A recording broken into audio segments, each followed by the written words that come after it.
ça offrait une formation qui n'était pas nécessairement académique, mais qui était plus centrée sur l'individu, sur l'entrepreneur, sur les compétences et les aptitudes d'un bon gestionnaire. Il y a beaucoup de réseautage, de contacts, d'expériences, d'échanges là-dedans. Je veux évoluer, je veux apprendre. Puis les outils qu'il y avait ici, bien, je trouvais qu'ils étaient très intéressants. Il y avait les professeurs en premier, les professeurs qui sont incroyables. Puis je pense que je peux apprendre beaucoup de ces gens-là, du fait qu'ils ont beaucoup d'expérience. Puis c'est vraiment différent de par ce qu'on voit ailleurs. Pourquoi est-ce que j'ai décidé de venir à l'EEB?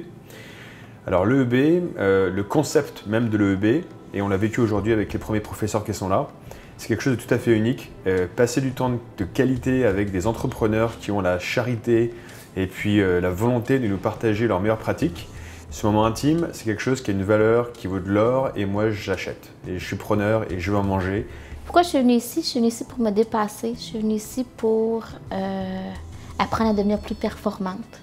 Apprendre comment font les autres pour pouvoir m'approprier leurs pratiques et pouvoir me perfectionner.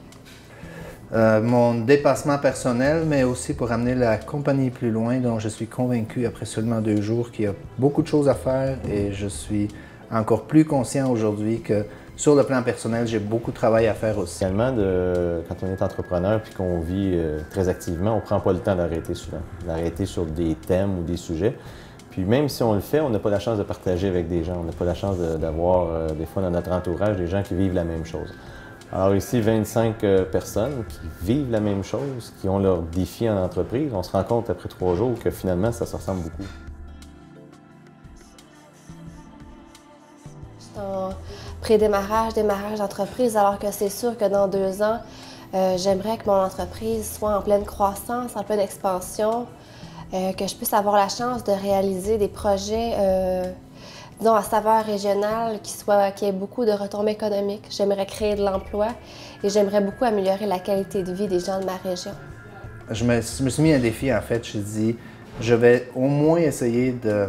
En fait, je ne sais pas si je vais l'essayer, je veux le faire, d'augmenter le chiffre d'affaires de 25 % d'ici 2 ans. C'est un gros défi, je le sais, mais je vais le faire. Ma voie dans 2 ans, c'est diriger une entreprise qui va être en santé et surtout beaucoup mieux organisée.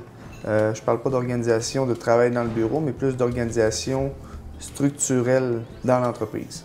Un projet d'entreprise qui me permettrait de plus jamais avoir à reculer, donc que d'avancer, de créer de la richesse, c'est vraiment ça que je veux faire dans 2 ans.